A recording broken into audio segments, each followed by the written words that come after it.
Bem-vindos ao Centro de Pesquisa e Formação do SESC. A gente dá continuidade ao ciclo de encontros 20.000 Léguas, Ciências e Livros. Hoje com o tema Arte e Ciência no Renascimento, com Eduardo Kickhoffel e Lourenço Mami. Espero que eu tenha falado certo, senão me corrijam. E para a gente começar a conversa, eu vou passar a palavra para Sofia Nestrovski e a Leda Cartoon, que vão ser as mediadoras desse encontro e são as curadoras do ciclo também. Ambas são escritoras e também as pesquisadoras, roteiristas e apresentadoras do ciclo do podcast 20.000 Léguas. Com vocês. Obrigada, Juliana.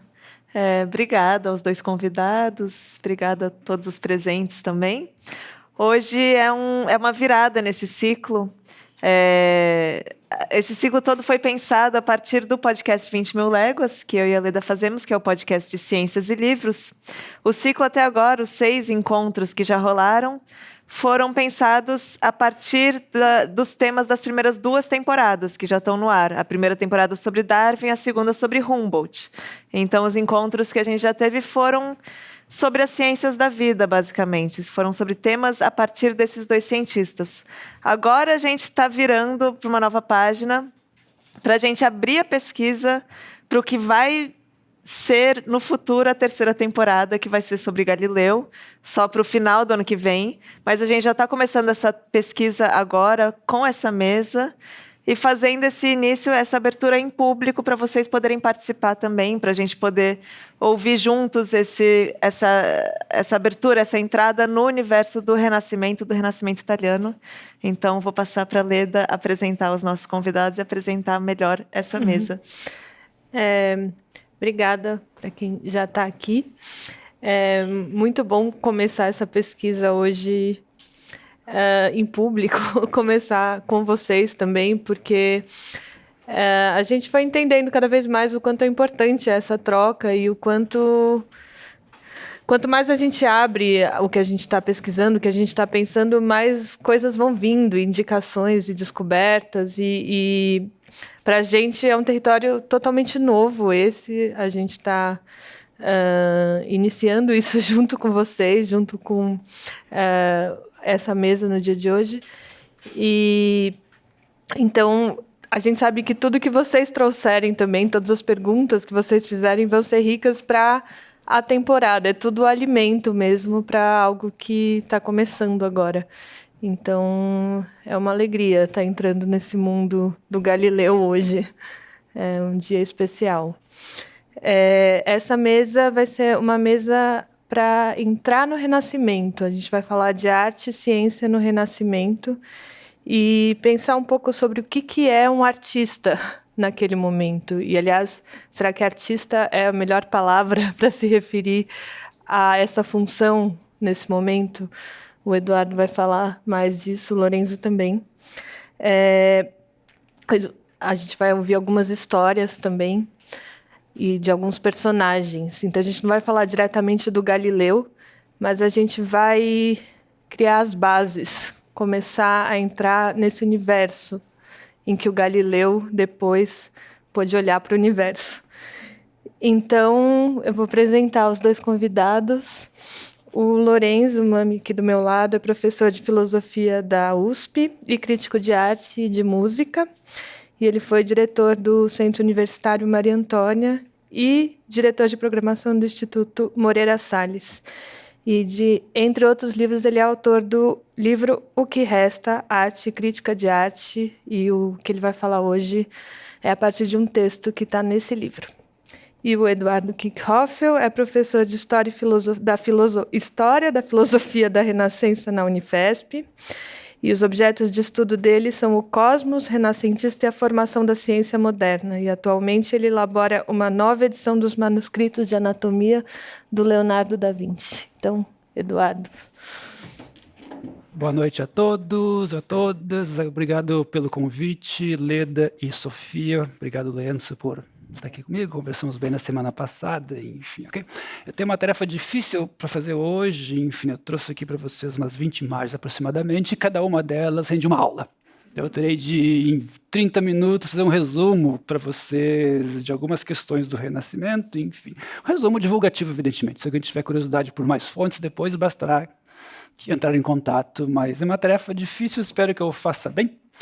Enfim, aqui basicamente vou falar de modo conceitual, principalmente falando acerca de arte e artista no Renascimento, no sentido da palavra arte lá, que não é o nosso, e que não existiam artistas lá como nós conhecemos, os artífices, mas que lá começava a ideia de obra de arte, como nós temos hoje, e começava lentamente a surgir a ideia de um artista, como nós conhecemos hoje, enfim, né? E depois eu passo a palavra para meu colega aqui, Lorenzo, enfim, que vai falar de um caso específico do marceneiro gordo, uma história que ele contará para vocês, enfim, ok? Então vamos lá, gente.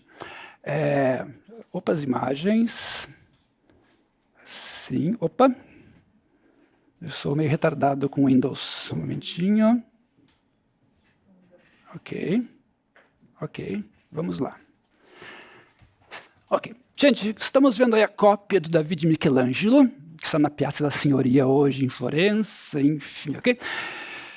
Está aí desde 1910. Sabemos que Michelangelo fez a escultura dele entre 1501 e 1504, em Florença, na Ópera del Duomo, onde fica o Museu da Ópera del Duomo hoje. Havia uma oficina lá da ópera, a organização que cuidava das obras do Duomo, enfim, ok?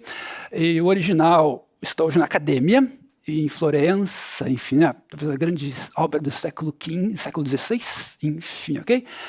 E temos relatos de época que mostram que Michelangelo acabou de fazer o Davi e logo algumas pessoas perceberam que tinha uma grande qualidade. Qualità é um termo da época, inclusive, enfim, ok? Uau, esta obra é diferente das demais, enfim. E foi feita uma comissão para decidir em que local colocar a estátua. O contrato especificava que ela fosse colocada nos contrafortes do Duomo de Florença, lá em cima, a 30 metros de altura, enfim, ok? Mas uma obra como aquela, não. Vamos colocá-la em um local mais digno, excelente para ela, enfim, ok?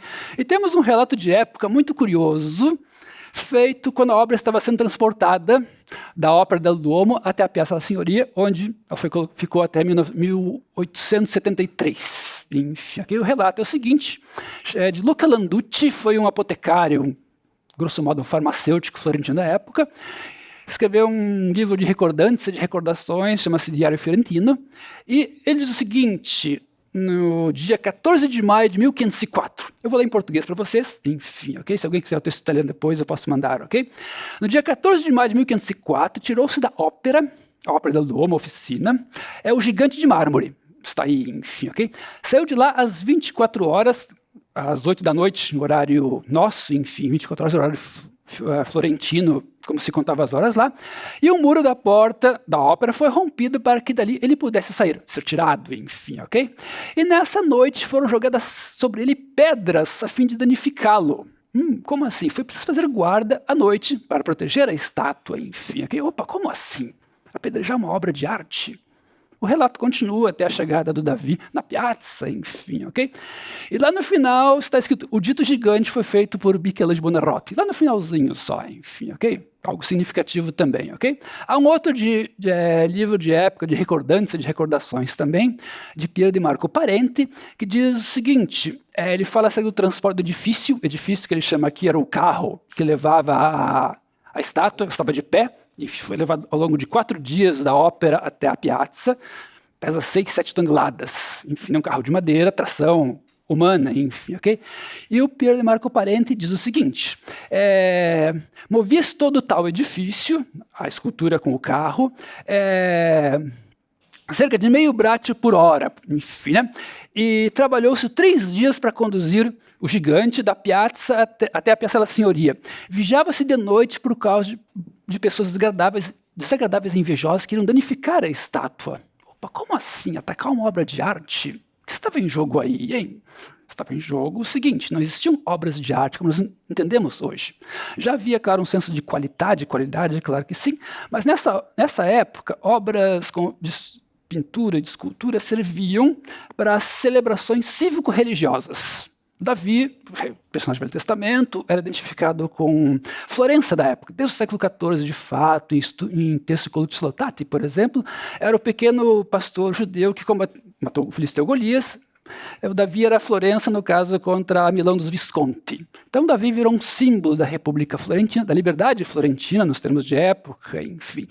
Essa figura foi cooptada pela família Médici para falar de liberdade, etc, etc, enfim. Mas depois, de novo, essa figura do Davi foi adotada pela República, nesse caso agora anti-Medicea. A família Médici foi expulsa de Florença em 1494, foi feita uma república. Piero Soderini era o Gonfalonieri, e é bem possível que a estátua representando a República Florentina foi atacada por partidários da família Médici. Veja, não era a obra de arte que estava em questão, era a figura do Davi. Tentem imaginar, por exemplo, hoje, que existe um grande escultor brasileiro, nome XYZ, enfim, qualquer obra que ele faz é importante, vale milhões, etc, etc, etc. E alguém contrata ele fazer uma estátua de um político, escolho o que vocês quiserem, enfim, que é para ser colocado no meio da Avenida Paulista. Qualquer um dos dois que seja, claro que vai dar rolo, né? Não é a obra que está em questão, mas no caso do personagem, aqui era algo semelhante ainda. De novo, já havia um senso de qualidade, que essa obra especial, mas o que estava em jogo era a figura em si, ok? O personagem que representava a República, neste caso. Obra de arte, quando eu falo obra de arte aqui, eu falo sobretudo obras que hoje nós apreciamos, principalmente suas características estético-formais. A gente vai ao museu ver um Michelangelo, a gente vai ao museu ver um Leonardo. O que importava nessa época era o Davi, ou uma Anunciação, ou um crucifixo, enfim. Obras novas serviam a celebrações cívico-religiosas e eventualmente privadas, como no caso de casamentos, de nobres, etc, etc. A ideia de obra de arte, como nós entendemos hoje, isso vem do século XVIII, por aí. Daqui a pouco eu volto acerca disso. Mas o ponto aqui, de novo, é que não existiam obras de arte, como nós entendemos hoje, e não existiam artistas também. Por artista, a gente entende hoje uma pessoa que expressa suas emoções, expressa sua sensibilidade, enfim, ok? Isso nós temos hoje, sem dúvida, correto, enfim, ok? Mas, nessa época, artífices faziam obras seguindo encomendas e contratos. Esse é o ponto central. Temos N contratos, dezenas de contratos do Renascimento, enfim, que especificam o que tal artífice deve pintar com tais materiais, por exemplo, mais ou menos ouro, mais ou menos pigmento azul, caro ou não tão caro assim, enfim. Eram, grosso modo, em termos nossos, prestadores de serviço. Claro que havia alguns lá que tinham reputação e fama novas, depois eu falo disso, mas, em geral, enfim, né? Artistas, como nós conhecemos, não, isso não estava em jogo ainda. De fato, a palavra artista, a palavra latina, significa alguém que tinha era formado em artes liberais, daqui a pouco eu falo dessa palavra, enfim, aqui, palavra medieval. Aqui e ali aparece artista no Renascimento. Giorgio Vasari usa uma vez, por exemplo, quando ele cita um soneto de Michelangelo, mas ainda é um artífice, ainda é alguém que trabalha seguindo encomendas e contratos, embora o caso Michelangelo seja um caso, digamos, bem particular da época, enfim, ok? Veja, hoje nós vemos o Davi como obra de arte, problema algum. Mas não, quando foi feito, não era uma obra de arte, como nós entendemos hoje. Esse é o ponto. Hoje, por exemplo, enfim, né, nós temos museus de arte, não preciso dizer para quem essas pessoas estão olhando, estamos no Louvre, enfim, ok? Toda loucura em torno da Mona Lisa, enfim, ok? Está aí. Hoje temos isso. As pinturas venezianas lá do fundo foram feitas para igrejas, para celebrações litúrgicas. Hoje, problema algum, vemos como obras de arte. Mas, quando foram feitas, não o eram. Temos um certo senso histórico, ler documentos para entender um pouco que aquele mundo era um mundo diferente do nosso. É uma questão que vale para a questão de Galileu, astronomia também, talvez falemos depois. Enfim, aqui. Hoje, inclusive, enfim, apreciamos locais religiosos como obras de arte. O Pânteon, o grande Pânteon de Roma, enfim, um edifício mais do que extraordinário, enfim, aqui. Para nós é um museu hoje, mas de fato até hoje é uma igreja. Foi um templo de todos os deuses, Pânteon, enfim, ok? O prédio que está aí hoje é da época de Adriano.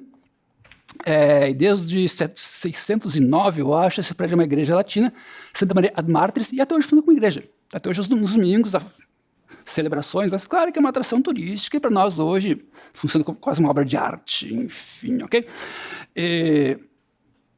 Pensemos aqui, de novo, um mundo diferente do nosso. Pensemos aqui um certo senso histórico para tentar apreciar obras como o Davi, por exemplo, e outras mais. De novo, problema algum ver o Davi como obra de arte, mas é interessante, dando fontes, pensar o Davi de modos um pouquinho mais amplos, mais ricos, enfim, ok? Pois bem, gente, agora pensando conceitualmente, para introduzir inclusive o Marceneiro Gordo, enfim, ok? Nós estamos vendo aqui uma gravura de 1503, um livro chamado Margareta Filosófica, algo como Pérola Filosófica ou Margarida Filosófica. E essa gravura que estamos vendo aí mais ou menos mostra o que se ensinava na época em universidades, qual o escopo de saberes da época e como os saberes estavam organizados e colocados em hierarquias. Tudo bem? Enfim. Vejam só o que nós temos aqui. Posso levantar, né? Ok. Veja, estamos em 1503 de novo, enfim. Nessa época, a filosofia era um tipo de saber, qualquer tipo de saber que podia ser organizado por princípios e causas, ensinados na filosofia. O termo mais amplo da época, enfim, está escrito em cima, filosofia partitio, a partição da filosofia. E filosofia é dividida em a parte teórica e a parte prática, como vocês veem aqui. Teórica ou especulativa, prática ou a parte operativa, ativa, enfim, ok? Grosso modo, já adianto para vocês, a parte teórica, em geral, é chamada de ciência, e a parte prática, em geral, é chamada de arte, embora, eventualmente, podia ser o contrário. Os documentos mostram uma certa selva selvádia de termos, mas o padrão básico é o seguinte: a parte teórica, já vou descrever para vocês acima, diz respeito aos saberes buscados por si mesmo. Conhecia-se a parte teórica, as ciências, apenas para se conhecer. E os saberes práticos, em geral as artes, eram buscadas por seus resultados. Temos aqui, na parte de cima, a metafísica, a matemática e a física, por exemplo. Eu vou esquecer essa parte do meio aqui da gramática retórica, para nós não faz diferença, enfim, ok? E aqui a parte baixa, a parte prática, era a parte ativa. Nós temos aqui a parte das ações, a ética, a política, a economia, nos sentidos da época. E aqui a parte de baixo, as artes mecânicas, o lanifício, a armatura, a navigatio, e algumas classificações semelhantes a essa, enfim. Nós temos ali a arquitetura, dentro da qual está a pintura, a escultura, por exemplo, enfim, ok? Que nos interessa diretamente aqui. Mas, basicamente, essa hierarquia, esse gráfico, estava organizado a partir de 3 princípios básicos, aristotélicos, no fim das contas. Quanto mais afastado da matéria um saber, mais elevado era. Quanto mais preciso, também, e quanto menos útil, melhor era. Então, o saber mais elevado lá em cima, a metafísica, podia ser divinamente inspirada ou humanamente conquistada. O saber mais abstrato era o melhor, enfim, ok? E os saberes menos elevados, os saberes das artes mecânicas. Inclusive, é um texto de Benedetto Varchi, chamado Divisão de Filosofia. Varchi, que escreveu acerca de Michelangelo, escreveu a oração fúnebre de Michelangelo, fala que, sem dúvida, as ciências são mais excelentes que qualquer arte. Uau, justo naquela época. Ainda ali havia uma hierarquia de saberes antiga em questão, enfim, de que as ciências, os saberes contemplativos, valiam mais do que os saberes operativos. Não obstante, Michelangelo e tantos outros mais, os antigos estavam aí bem presentes, enfim, ok? Avanti. Aqui só uma outra ilustração, outro modo de mostrar uma divisão de filosofia. É um manuscrito inédito do Varchi, que está na Nazionale de Firenze, que eu espero editar um dia. Nós temos aí uma figura pelo próprio Varchi, e um texto chamado Divisão de Filosofia também, e que nós temos ali a filosofia ou ciência, né, porque os termos são intercambiáveis. Não há distinção filosofia e ciência como nós entendemos hoje, podemos falar disso depois, enfim, ok? Depois as partes da filosofia que ele escreve nesse texto, ou nesse texto que eu para vocês, divisão da filosofia, enfim, ok? Mas estamos no mundo antigo ainda. Renascimento, sim. Renascimento é um período com muitas características, 2 das quais importantes para nós, a volta de textos antigos, e também ideias novas acerca de vida ativa ao invés de vida contemplativa. As artes aí começaram a ter valores novos, não obstante esse fundo grego antigo ainda de saberes mais elevados, os mais abstratos, os menos elevados, os mais concretos, por assim dizer, enfim, ok? Em grande medida, o Renascimento foi mais antigo do que moderno. Os autores já tinham os pés bem marcados na tradição greco-romana, enfim, ok? Avante, vejam, agora aqui começamos a entrar em uma área interessante, Piero da Francesca, enfim, ok? Um artífice, um pintor maior do Renascimento italiano, no século XV. E vejam, o que estava acontecendo nessa época em termos de artes? Algumas delas, 3 em especial, a arte da pintura, a arte da escultura e a arte da arquitetura, começavam a ser trabalhadas com textos. Aliás, voltando um pouquinho, enfim, ok? Deixem-me esclarecer os termos para vocês, enfim, ok? Esqueci disso. No Renascimento, quando alguém escrevia arte, ou quando eu falo arte da pintura, lá no Renascimento, a arte tem sido de conhecimento. Hoje a gente fala arte, obra de arte. Enfim, né? Museu de Arte de São Paulo, Museu de Obras de Arte de São Paulo, por exemplo. Enfim, ok? Claro que há outros sentidos, mas, em geral, para nós, no nosso meio aqui, arte significa obra de arte. Lá, quando se fala arte, falava-se a forma clássica, disposição de produzir com razão verdadeira, das coisas que podem ser ou que não podem ser. História aristotélica, ética nicomaqueia, enfim. Então, quando eu falo de arte, uma disposição de produzir conhecimentos práticos para produzir discursos, sapatos, pinturas, esculturas, enfim, ok? Então, os usos das palavras eram diferentes dos nossos, enfim, ok? E ciências era a disposição de demonstrar causas necessárias. Eu demonstro aquilo que é eterno, que é necessário, aquilo que é sempre. Por exemplo, um exemplo simples, enfim, o teorema que o Pitágoras deduziu lá é o que a gente faz hoje. Aquelas regras estão lá até hoje válidas, enfim, ok? Esse é o ponto básico. Então, entre ciência e arte, havia algo comum, a ideia de disposição ou de conhecimento. Conhecimento ou conhecimento contemplativo, demonstrativo, ou conhecimento operativo, factivo, enfim, ok? A oposição ciência e arte não é nossa oposição entre racionalidade e sensibilidade, por exemplo. É entre um saber para contemplar, um saber para produzir, enfim, ok? De fato, a oposição é entre arte e natureza, no fim das contas, mas essa é outra história, enfim, ok? Não entre arte e ciência, como a gente pensa hoje, ok? Mas vejam, aí agora, pensando em termos de perspectiva, enfim, ok? Alguns artífices, Brunelleschi, enfim, de quem Lorenzo falará, começaram a aplicar algumas ciências, conhecimentos teóricos, em algumas artes, conhecimentos práticos, para elevar a excelência e a dignidade dessas artes. Agora, o pintor que sabia perspectiva, por exemplo, enfim, ele sabia uma geometria, simples que fosse, uma geometria euclidiana simplificada, mas ele sabia operar a partir de princípios e sabia falar acerca daquilo que ele fazia, que é muito importante também. Brunelleschi inventou perspectiva, possivelmente por volta de 1410, e Kobe Alberti, depois, João Batista, sistematizaram um texto chamado De la Pittura, que ele escreveu em 1435, aproximadamente, e depois traduziu para o latim, como de pictura, enfim, ok? Então, repito, a ideia básica é sistematizar artes até então pouco sistematizadas, sistematizar conhecimentos práticos, conhecimentos teóricos, para que os conhecimentos práticos tivessem mais e mais excelência, mais dignidade, e para quem eu fizesse, artífices tivessem mais reputação e fama. Agora o pintor era um cara bacana como os poetas. E podia cobrar mais, é claro, para seus quadros, enfim, né? Claro, isso era óbvio, enfim, ok? E Piero da Francesca é um autor importante nesse período, enfim, ok? Estamos em 1480, 80 e poucos, enfim. Sistematizou de modo inédito, algo um pouco fastidioso. Como dizer fastidioso em português? Cansativo. Regras e mais regras, para que o pintor soubesse, por exemplo, fazer projeções de um portal como esse, enfim, ou até mesmo de superfícies como uma cabeça humana. Algo assim milimetricamente feito, enfim, de modo para que ele pudesse operar, utilizando princípios seguros, enfim, ok? Então aí o Piero da Francesca, não vou ler o texto, mas enfim, peguem a ideia de, repito, aplicar ciências em artes, ou conhecimentos teóricos, conhecimentos práticos, para levar a ideia, a reputação, a dignidade, a excelência de conhecimentos práticos, enfim, ok? E vejam, quando eu falo renascimento aqui, enfim, né, de novo, duas questões importantes, a volta dos antigos, textos antigos, monumentos antigos estudados, enfim, ok? E a ideia de vida ativa, agora mais um pouco acerca de perspectiva, enfim, vejam, estamos aqui em 1342. Estamos em um local em Florença chamado Loggia del Bigallo, ao lado do Duomo, enfim, hoje é um pequeno museu. E na Loggia del Bigallo está esse afresco, Madonna della Misericordia, 1342, feito por algum seguidor de Bernardo Daddi, o principal aluno de Giotto.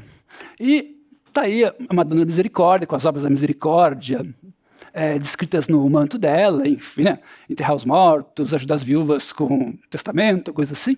E ali embaixo está a primeira representação que nós conhecemos de Florença. Florença medieval ainda, enfim, está o batistério no centro. Você pode ver o batistério destacado ali, até hoje o monumento mais importante de Florença, possivelmente, enfim, ok? Atrás vemos o Duomo, a fachada sendo construída, que foi depois destruída, a fachada que está hoje lá do século XIX. É fake a fachada que está lá hoje, enfim, ok? É fake, mas enfim, ela está ali sendo construída. O campanile também. Identifica ali o Palazzo Vecchio, por exemplo, Santa Maria Novella, Abadia, enfim, ok? Mas o ponto aqui é a ideia de que estamos numa pintura aqui feita sem regras perspectivas, enfim, ok? E uma cidade, é claro, com feições medievais ainda, enfim, ok? A menos a representação.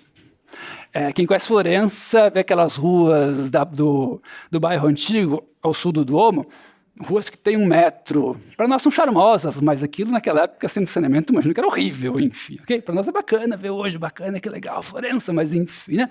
E vejam, a próxima imagem, feita 140 anos depois, enfim, mostra bem o impacto dos antigos e, é claro, da perspectiva. Vejam só. Algum pintor próximo da Francesca, justamente, enfim, uma cidade ideal, que está em Urbino hoje, e temos aí de novo a ideia de um espaço perspectivo, bem construído a partir de princípios, e é claro, nosso urbanismo, que vinham dos antigos de Vitrúvio, principalmente, enfim, ok? Essas 2 imagens, vejam, só mostram, de fato, de modo bem evidente, enfim, o impacto dos antigos na civiltà, na cultura, se vocês quiserem, do Renascimento, enfim, ok? E agora o pintor que fazia isso, agora é um pintor bacana, um cara legal, sabia fazer matemática, simples que fosse, mas enfim, okay? Era uma luta por reputação, por fama, no fim das contas, isso estava em jogo ali, enfim, ok? Aqui um outro exemplo de uma cidade ideal, agora Francesco Giorgio Martini, foi um arquiteto de Siena, conhecido Leonardo, enfim, né? Também uma pintura feita a partir de perspectiva geométrica, e também uma pintura que mostra uma cidade ideal. Enfim, né? Quem conhece Itália sabe que algumas cidades lá, por exemplo, foram reurbanizadas nessa época. Pienza, por exemplo. Enfim, a própria Florença foi reurbanizada nessa época. A Piazza da Senhora hoje foi aberta nessa época. Enfim, foi ampliada. Enfim, havia um processo de reurbanização, de novo, dado, em parte, impacto desses antigos, Vitrúvio, da arquitetura em especial. Enfim, ok? Então, guardem essas imagens, essa transformação importante. Aí, no caso aqui, a perspectiva, de que Lorenzo falará, fica muito clara. Enfim. Pois bem, gente... então, vejam, não existiam artistas nem obras de arte. Isso é um ponto básico para nós. Enfim, aqui a palavra mais própria seja artífice. Soa estranho chamar Leonardo de artífice, Leonardo da Vinci? Claro que soa estranho, mas esse é o ponto. Sabe, era um mundo diferente do nosso, enfim. Né? Soa estranho dizer que o Davi não é uma obra de arte? Claro que sim. Mas, de novo, era um mundo diferente, nosso mundo, obstante uma certa continuidade. Enfim, mas precisamos de um certo senso histórico aí para tentar imaginar, tanto quanto possível, repito, um mundo diverso, nosso mundo contemporâneo, enfim, que não havia certos commonplaces, lugares comuns que nós usamos hoje, assim, sem pensar muito. Leonardo foi um artista, Michelangelo foi um artista, enfim, ok? Não é problema que a gente fale isso, claro que não. Mas se a gente quiser um entendimento um pouco mais rigoroso, menos comum, a gente pode, dando fontes de época, tentar superar, tanto quanto possível, uma certa lente romântica para ver obras renascentistas, como essa, por exemplo, essa gravura, enfim, né? Mas é claro, enfim, agora eu tenho quantos minutos? Mais 15? 10? 10, ok.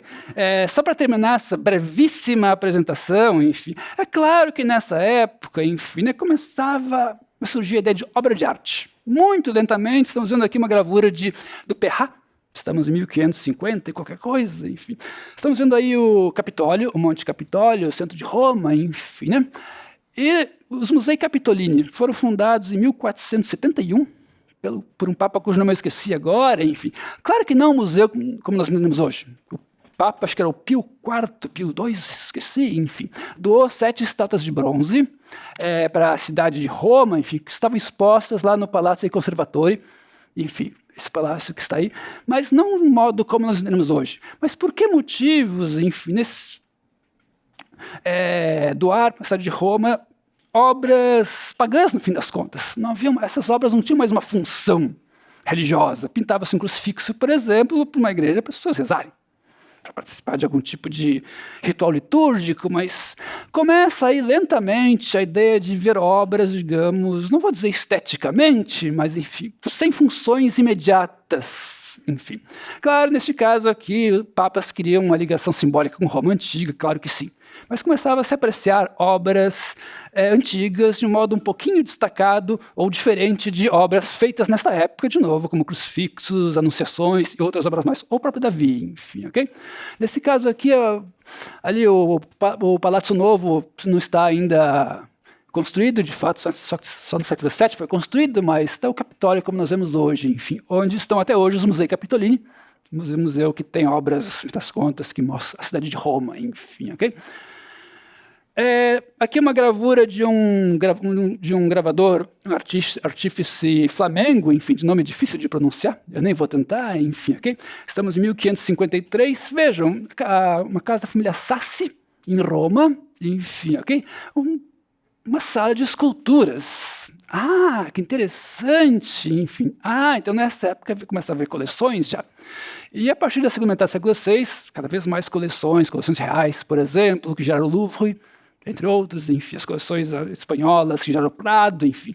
Ou então, no caso da Inglaterra, recorde Lord Arundel, Thomas Howard, enfim, okay, que teve uma imensa coleção de pinturas. Ou Rembrandt, que tinha coleção também de gravuras, desenhos na Holanda, enfim.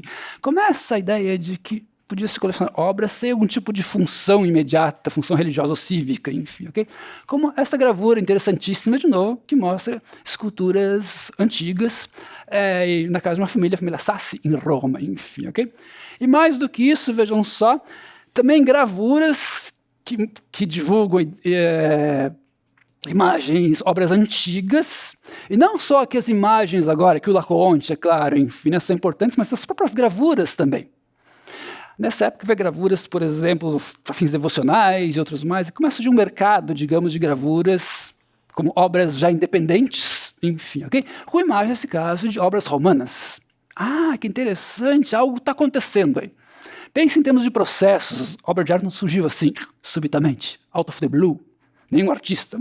Processos lentos, enfim, com idas e vindas, enfim, ok? Então, o famoso Laocoonte, enfim, ok? Uma gravura do Beatrizet, é um gravador francês que se estabeleceu em Roma, por volta de 1550, enfim. Ou, vejam só, dele também a lupa capitolina, que fez parte do núcleo inicial da coleção dos Musei Capitolini. Ela está lá até hoje nos museus, diga-se de passagem, enfim. Okay. Então agora, repetindo, havia um mercado de gravuras, muito incipiente, enfim, que divulgava obras não devocionais ou não feitas para fins morais, bem comum na época. Com a ideia de obra de arte começa a aparecer aí, assim como coleções, enfim, de gravuras, entre outras mais, enfim, ok? Processo lento, mas já estava em curso aí.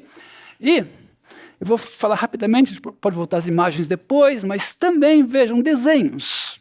Até o século XV, grosso modo, fim do século XV, desenhos tinham funções mais ou menos assim. Um desenhista, Leonardo que fosse, enfim, né, fazia um desenho, mostrava para quem pagava ele, vou fazer uma pintura assim. E o desenho depois era descartado. Há raríssimos desenhos do século XIV, por exemplo. Há mais desenhos do século XV, século XVI em diante, já milhares de desenhos italianos do Renascimento, por exemplo. Enfim, ok? Leonardo é um caso muito particular nesse período. Enfim, nós temos dele 7.000 páginas, centenas de desenhos. Ele começou a guardar desenhos dele já, enfim, ok? E mais do que isso, esse é um esboço de um Netuno que ele fez para um amigo dele em Florença, no começo do século XVI, Antônio Segni. Ele fez esse desenho, que era um desenho pronto já. Agora um desenho deixa de ser só algo funcional para fazer uma pintura. Agora o desenho é um desenho pronto que vale como uma obra finalizada. Não, aí na obra de arte, modelos antigos funcionavam, aqui o Netuno. Leonardo não estava se expressando como um artista romântico, mas ele já podia fazer algo, um desenho independente de algum tipo de função imediata. E um desenho como tal, não um desenho para uma pintura repetindo, enfim, ok? Hoje nós não temos mais, perdeu-se, enfim, ok? E nessa época existem as primeiras coleções de desenho também. Se eu não me engano, a primeira em 1503, ao inventário em 1503, uma coleção de desenhos. Há outras no século XVI, a mais famosa de Giorgio Vasari, da qual temos alguns fólios ainda que o próprio Vasari teve. Giorgio Vasari, pintor, arquiteto, escritor, autor das vidas dos artífices da época, enfim, um sujeito-chave para pensar a história de artes no Renascimento, ok? Vasari teve uma coleção de desenhos, isso é importante, desenhos. Guardar algo dos artífices agora, que não eram as obras, mas algo que expressava os conceitos, fala com Vasari, que os artífices tinham. Agora os artífices são os caras bacanas, vou guardar agora o que ele fez, como ele pensou a tal obra, enfim. Como fazemos hoje? Começa a aparecer ali, sim, enfim, ok? Um outro cara importante nesse processo, Michelangelo, claro, o Divino, o grande artífice do século XVI, sem dúvida. A arte do século XVI é uma arte dominada por Michelangelo, arte da época, vale dizer, enfim, aqui um desenho da queda de Phaeton, que ele fez na década de 30 para um amor platônico dele, chamado Tommaso de Cavalieri, quando ele estava em Roma. Ele se mudou para Roma na década de 30, enfim, lá conheceu esse jovem nobre, foi um amor platônico dele, o que parece, ele fez uma série de desenhos, enfim. Aqui a queda de Phaeton. Desenhos que expressam, de um modo ou de outro, o estado de alma dele, mas, de novo, modelos antigos estavam aqui ainda. Há quem diga, Frank Zollner, por exemplo, que aqui começa a surgir o artista. Eu ainda deixo essa palavra para o século XVIII. Mas, de qualquer modo, mostra já de novo um desenho, digamos, feito de modo independente de algum tipo de comissão. E um desenho acabado, pronto, terminado, uma obra, enfim, né? E não à toa, enfim, né? Foi copiado, foi gravado, Beatrizé, inclusive, divulgado. Agora a gente vale não só um desenho, digamos, como obra, mas também pode ser gravado, reproduzido, copiado, enfim, né? Como uma obra pronta de um artífice chamado Il Divino. E aqui também, de novo, a ideia de um mercado de gravuras na época começa a surgir também, enfim, ok? Que gerou a ideia, no fim das contas, de obra de arte. Agora tem uma reprodução de uma obra de Michelangelo. Enfim. E século XV, meio difícil de pensar. XIV, nem pensar. Possível, enfim. Okay? Mas aqui, século XVI, estamos aqui vendo já, de novo, enfim, a gravura importante de um artífice menor, mas importante por divulgar Michelangelo ao longo do século VI, XVII em diante, enfim. E aqui, é claro, terminando rapidamente, enfim, estamos vendo uma gravura flamenga holandesa do finzinho do século XVI. Apoteose das artes, enfim, ok? Vejam, talvez vocês recordem aí, enfim. Lá no Duomo de Florença, lá do Campanile, o Campanile tem um programa iconográfico feito no século XIV, estamos em 1340, por Andrea Pisano e sua oficina. Então, uma série de artes, ciências, em termos da época, representadas lá, que literalmente faziam Florença na época. Então temos lá, por exemplo, a medicina, a astronomia, a geometria, e lá também, lá no cantinho, na última parede, está lá a pintura, está lá a escultura, enfim, como ainda ofícios, no fim das contas, de pessoas humildes e letradas, possivelmente. Procure depois a Campanile de Firenze, enfim, ok? Algo bem modesto, sim, importante que se celebrasse ali em Florença no século XIV, e as artes que faziam a Florença, as ciências, mas algo muito longe disso aqui, uma gravura entre outras, que já celebra as três artes do desenho. As três artes de que Alberti escreveu tratados no século XV, a arte da pintura, a arte da escultura, a arte da arquitetura. Três artes que Giorgio Valla, um humanista importante, aproximou das artes liberais da época. As mais próximas para o Valla eram justamente a pintura, a escultura e a arquitetura, enfim. E aqui estão celebradas por John Miller, um gravador, grandíssimo gravador flamengo, finzinho do século XVI. Temos aqui, vejam só, ali mais à esquerda, vocês veem ali, ou esta que está aqui, não, aquela que está ali, desculpe. Esta aqui, a arte da pintura, esta aqui a paleta, enfim. Aqui a escultura, tem uma pequena escultura de Mercúrio aqui, e ali a arte da arquitetura, um sujeito ali com um compasso e uma régua, enfim. Aqui. Agora sim, temos celebração das artes, algo impensável no século XIII, XIV, ou mesmo XV. Século XVI, sim. Há desenhos de Federico Zuccaro, por exemplo, que mostram algo semelhante, e outros mais. Mas aqui estamos um passo bem além já, século XV. E, resumindo, enfim, né? Nessa época aqui, os artífices, alguns ao menos, já tinham uma reputação e uma fama novas, em parte devido à progressiva aplicação de algumas ciências nas artes deles, em especial a perspectiva geométrica e matemática, enfim, ok? Acho que muito rapidamente é isso. E agora Lourenço contará para vocês um caso específico dessa perspectiva, que fez parte desse processo de lenta valorização do artífice até o artista moderno, que eu diria que o primeiro artista moderno foi o Goya. O Goya velho, o Goya dos Astros da Guerra, o Goya das pinturas negras, enfim, né? Um longo processo, mas começou aqui. E a perspectiva é um momento importante disso, e agora eu passo a palavra ao meu colega Lourenço Mami, enfim, ok? Gente, obrigado pela atenção. Qualquer dúvida, eu posso falar acerca das imagens, horas e horas, mas enfim, ok? Horas, nossa, enfim, ok? Obrigado.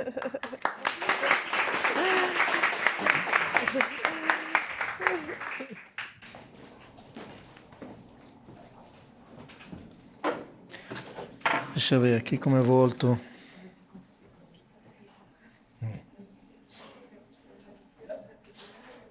Essa fecha.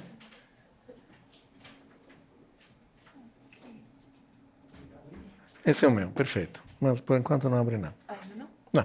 Não devo abrir. Bom, boa noite. Obrigado por ter vindo. Eu vou falar do Marceneiro Gordo, mas no finalzinho também. Vou fazer uma longa introdução, muito longa por causa do tempo, mas retomando um pouco algumas questões que Eduardo colocou. Eduardo concentrou mais, digamos, no processo a partir do século XV. Eu vou, digamos, pegar o começo desse processo. Quer dizer, embora de fato não dá para pensar os artistas do Renascimento no sentido que os artistas são concebidos a partir do século XVIII, né? Mas também aconteceu alguma coisa no Renascimento que faz com que também não dá para considerá-los da mesma maneira como os artesãos do período medieval, né? Tem algum salto, alguma coisa que acontece entre final do século XIII e comecinho do século XV, que de fato representa uma daquelas viradas conceituais, culturais fundamentais, né, da história ocidental, né? E para um pouco falar disso, eu vou retomar um pouco uma divisão um pouco aquele esquema, eu vou falar dele de maneira simplificada, um pouco aquele esquema que Eduardo mostrou daquela espécie de árvore de conhecimento com todas as divisões, né? Muito simplificado do ponto de vista da cultura medieval escolástica, ou seja, a cultura das universidades medievais, havia essa distinção entre ciência e arte, né? Que é uma distinção aristotélica, pela qual a ciência só fala do necessário, daquilo que não pode ser diferente, a arte fala do contingente, daquilo que pode ser feito de maneira diferente, mas as artes justamente eram divididas, por causa disso, em artes liberais, que eram aqueles que pertenciam à ciência, era um ramo da ciência, e que por sua vez se dividiam entre artes das linguagens, que era a gramática, a retórica e a lógica, e artes matemáticas, que eram a música, a aritmética, a geometria e a astronomia, né? E depois tinha todas as artes mecânicas, né, de que Eduardo falou, que eram as artes que eram aprendidas, digamos, na prática, né? Que eram um conjunto de conhecimentos práticos que permitiam de executar determinadas tarefas, a navegação, a caça, astronomia, medicina já tinham um estatuto um pouquinho mais nobre, mas enfim. E aí estava incluída a pintura, a arquitetura, a escultura, a revisaria, enfim, todas essas atividades. O que distinguia as artes mecânicas das liberais, além das diferenças que o Eduardo já disse, que as artes liberais podiam ser aprendidas num nível puramente teórico, né? Tanto que, mesmo na Idade Média, se dizia que a etimologia de artes liberais vinha de livro, porque você podia aprender pelo livro, né? Não vem de libre, mas de livro. Enquanto as artes mecânicas, você precisava de um mestre que te ensinasse a caçar, a navegar, enfim, não dava para aprender no livro e depois ir para o mar, que provavelmente você não voltava, né? Você tinha que ter uma certa prática, um tirocínio, né? Essa divisão era rígida na Idade Média, no sentido que era digno de ensino universitário apenas aquilo que era puramente teórico. Mesmo a música, você não aprendia a execução musical, muito menos a execução musical com instrumentos. Você aprendia as leis da harmonia, do contraponto, né? Portanto, a capacidade de composição, né? Agora, a partir mais ou menos do século XII, começa a surgir um outro sentido de arte que está ligado, de fato, a certos procedimentos artesanais. E começa a surgir a partir de uma mudança social fundamental, que é aquela do surgimento da cultura dos comunas, né? Das comunas medievais. Ou seja, borgos que eram independentes do poder feudal, né, que conquistaram uma independência, inclusive jurídica, que se administravam a partir de leis próprias, que administravam a parte do campo em volta dele e que se regiam principalmente sobre atividades comerciais ou produtivas, né? Nessa cultura dos borgos, né, cultura burguesa no sentido original do termo, né, a arte não é mais um campo do consentimento, do conhecimento, mas é uma corporação. Existem as artes da lã, as artes da seda, a arte do câmbio, fundamental porque começa a se criar um sistema bancário, né? As artes, enfim, aí todas as outras, né? A arte dos médicos e farmacistas, a qual geralmente se filiavam também os pintores, porque eles também misturavam coisas químicas, né? Então os pintores faziam parte da arte dos farmacistas. As artes dos urives, Botticelli fazia parte da arte dos urives. E essas artes passaram a ter uma função, inclusive, de organização social fundamental dentro da cidade, tanto que no final do século XIII, em Florença, que é a cidade onde esse processo é mais avançado, acho que em 1296, se não me engano, se cria os chamados ordenamentos de justiça, que manda que só poderiam ascender a cargos públicos, cargos de comando, enfim, alguém que fosse inscrito nas guildas. Então, a cidade era governada pelas guildas. O que fazia que até senhores nobres, se quisessem participar do governo da cidade, eles teriam estar inscritos em alguma dessas artes. Então, você tinha aristocratas, Dante Alighieri, por exemplo, que era um pequeno aristocrata, estava inscrito nas artes, se não me engano, da medicina, por exemplo. Óbvio que ele nunca praticou a medicina, mas ele tinha que ser, de certa maneira, ligado e, portanto, dependente dos interesses de uma dessas guildas. Essas artes, obviamente, tinham as suas sedes, né, com seus afrescadas, com decoração escultórica, tinham seus artistas, né, que faziam enfim, que produziam para eles, e as artes, principalmente diferentes, se dividiam nas artes gordas, chamadas, né? Não tem nada a ver com marceneiro gordo, mas as artes gordas, que eram as artes ricas, que é principalmente a lã, porque Florença é uma das maiores produtoras de lã da Europa, daquela época, importava lã da Inglaterra. Então, era um comércio complicado, né? Produzia e revendia para a Europa inteira. A arte do câmbio, os grandes banqueiros, né? Florença tinha o controle das contas da igreja, que era o melhor negócio possível naquela época, porque a igreja recolhia dízimo na Europa inteira. E para recolher dízimo na Europa inteira, sem ter que andar com o ouro, né? que era muito perigoso e difícil, é justamente os florentinos que inventaram um sistema de filiais bancárias, praticamente o cheque, quer dizer, a carta de câmbio com que você ia lá, retirava dinheiro em Londres, depois comprava lá, voltava, vendia aqui, o dinheiro era depositado no banco aqui, ele repassava para Londres. Imagina o que construir esse sistema no século XIV, e isso faz com que também esses florentinos florentinos, depois de outras cidades, mas florentinos principalmente, que iam abrir a filial em Borgonha, em Paris, em Londres, levassem a arte italiana para lá, né? A grande difusão da arte italiana está ligada a isso, ao mesmo tempo que a arte flamenga, por exemplo, era importada por aqueles que voltavam dessas sedes. Mas, enfim, tudo isso para dizer que começa a ter, de fato, uma produção artística ligada um pouco a esses princípios, a esse tipo de ambição, ou seja, a uma ideia de sociedade baseada sobre uma diversificação de atividades comerciais e não mais um sistema hierárquico de construção, como é o sistema gótico, como era ainda o sistema da universidade, com todas essas divisões daquele esquema que Eduardo mostrou, que era um sistema fixo, enquanto o sistema novo, o sistema das artes, era justamente um sistema de diversificação de atividades. O grande artista dessa nova cultura é Giotto.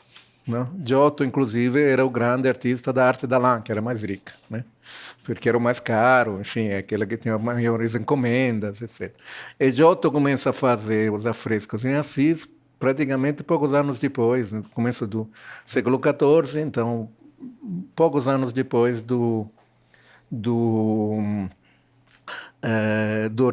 da criação dos ordenamentos de justiça, né? Então, pouco depois dessa classe, de fato, surgir no poder, e ele vai trabalhar na primeira grande catedral construída pelos franciscanos, que também, né, representa um novo tipo de ordenamento religioso, né, mais ligado à cidade, atividade de contato direto com o povo. Franciscanos, a igreja franciscana não tem claustro, porque eles não podem ficar isolados, né? Enfim, São Francisco é aquele sobre o qual se produzem os fioretos, que são os primeiros tipos de narrativa breve italiana, que depois tem todo aquele sucesso da novela, do Boccaccio, mas os primeiros são os fioretos, etc. Eu queria mostrar, então, para começar, um pouco o que isso significa do ponto de vista formal, como diferença de abordagem. O que eu faço agora? Faço assim. Bom, esse aqui é um quadro não florentino, mas de Siena, que é talvez a mais famosa obra de Simone Martini, que é o mais sofisticado, provavelmente, pintor da época, na linha ainda do pensamento da cultura gótica. O que caracteriza? É uma anunciação, evidentemente, mas o que caracteriza esse quadro é que a posição, a disposição dos personagens responde a uma estrutura arquitetônica já dada, né? Ele constrói o político como com uma expansão de arcos, aí do lado tem dois santos, né, que assistem, digamos, ao fato, a anunciação. Aí dentro do primeiro arco da parte central tem um anjo, no meio tem os querubinos, que são esses aqui, né? A ânfora de ouro com o lírio, que representa a virginidade, né? A pureza da Madonna, é a Madonna. E você vê a elegância, a qualidade do pintor, que a Madonna faz um movimento bastante complexo, né? Porque ela está lendo, chega esse loiro no meio do nada, ela leva um susto, fecha o manto, mas aí depois vira para ouvir o que ele fala, e não sei se dá para ver, mas o que ele fala está escrito aqui. Tem ele vai, talvez se apagar a luz, mas é ouro sobre ouro, então é difícil de ver. Mas juro que tem, está escrito Ave Maria. O que caracteriza o outro detalhe que não resisto a dizer? Olha, ele tem um manto escocês. Para fazer a finura dessa arte linear, né, de representar o movimento no plano apenas com as linhas, sem dar volume às figuras, né, porque isso aqui não tem volume nenhum, né? É só esse movimento do ombro, é porque ele encurtou o ombro, né? Ele se dá ao luxo, né, de fazer um manto escocês, que não devia ser exatamente a moda no paraíso naquela época. Mas aqui em cima tem os profetas nesses pontas que se chamam colmi, que seria o ponta cúspide. Isso é importante porque vai voltar, era a especialidade do marceneiro gordo, fazer essa, porque normalmente estão na parte de cima, né? São os profetas, os evangelistas que contaram a história. Aqui deveria ter uma coisa que acabaram não fazendo, mas geralmente tem a crucificação para dizer como a história acaba. E às vezes eram vendidos separados, como coisas devocionais, o santo. Por isso que o marceneiro gordo é especializado nisso. Mas então, as figuras aqui estão dispostas num quadro, um pouco como palavra num discurso, né?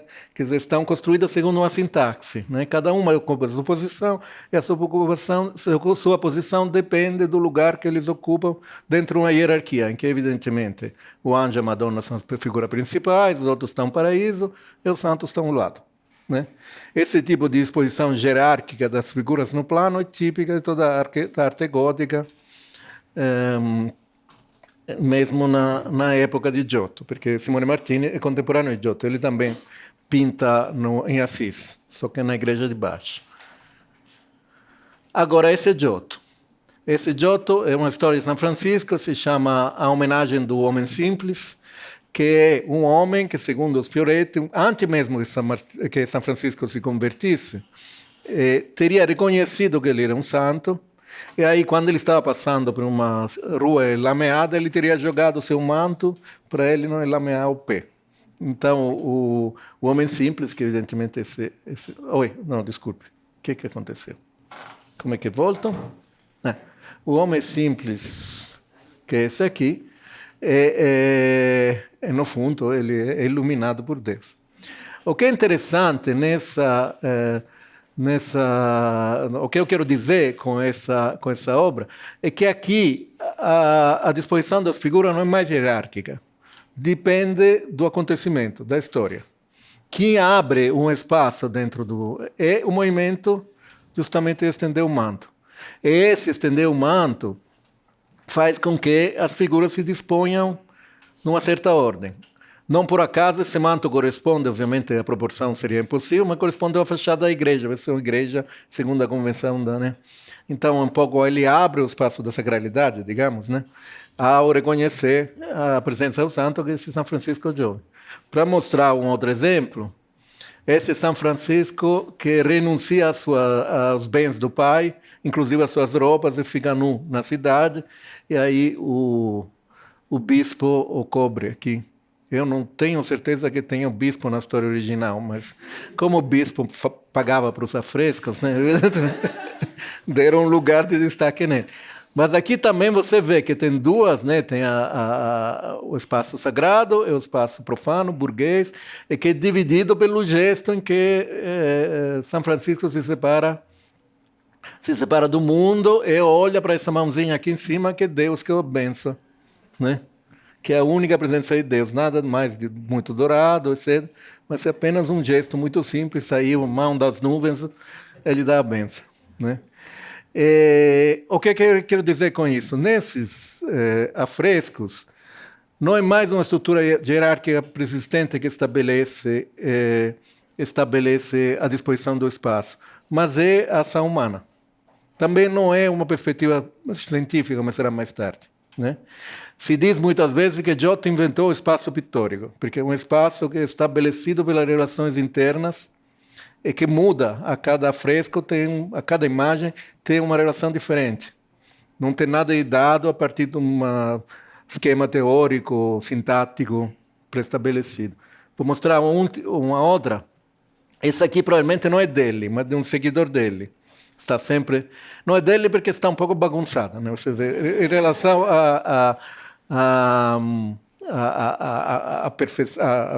síntese, né? Tão clara, tão evidente dos outros dois, que tem pouca gente demais, mas eu quis mostrar e tem um certo deslumbramento pelo virtuosismo perspectiva. Aqui, por exemplo, esse estante é complicadíssimo, se vocês veem, né? E tem uma série de elementos perspectiva, mas aqui o presépio de Gubbio, quer dizer, o primeiro presépio, que seria uma invenção de São Francisco, né? Que ele inventa de fazer no noite de Natal com um asno, todos obviamente falsos, né? Todos pequenos objetos, um boi, aí põe uma criança para repetir o nascimento de Cristo. E aqui é uma igreja ainda dividida, segundo o esquema antigo, em uma parte para a Assembleia e uma parte para os presbitérios, que são os frades, né, as figuras. O que é interessante é que o pintor dividiu em dois espaços, uma estabelecendo a perspectiva a partir dessas estruturas, né, que dão profundidade, e a outra é completamente indeterminado, não fosse pela projeção da cruz e do púlpito, que são aquilo pelo qual a fé se projeta para o povo que está fora, né? Então tem um valor simbólico, evidentemente, um valor que é a ação que cria o espaço, né, de fato. Porque se você vê só essas cabeças aqui, não tem profundidade nenhuma. Aqui dá profundidade são essas duas, né, esses dois elementos que criam espaço para o outro lado. E não tem fundo, não tem teto, né? Tem apenas as pessoas que veem na porta da igreja, desse espaço, mas na verdade provavelmente é a nave, né? É a parte central da igreja, e eles vêm a partir dessa porta. Então, o que eu quero dizer é essa arte giottesca, que é a arte que domina Florença em toda a primeira metade do século XIV, é uma arte baseada sobre essa ideia de um espaço que se define a partir dos fazeres, né? Dos fazeres da cidade. Né? E se diversifica a partir disso. A história essa é a grande obra de Giovannino, mas depois ele faz a história de São Francisco em Santa Croce, que é a igreja franciscana, e por aí vai. Agora, a partir de meado do século XIV, esse sistema entra em decadência por várias razões. Uma delas a peste negra, né, que a grande concentração urbana gera um desastre sanitário, né? Faz com que metade da população da Europa morra em 3 meses, né? Uma coisa de uma dimensão, tanto que a grande peste, né? Aquela do Boccaccio, enfim. E a partir daí tem como sempre acontece nesses casos, tem um surgimento, uma ascensão de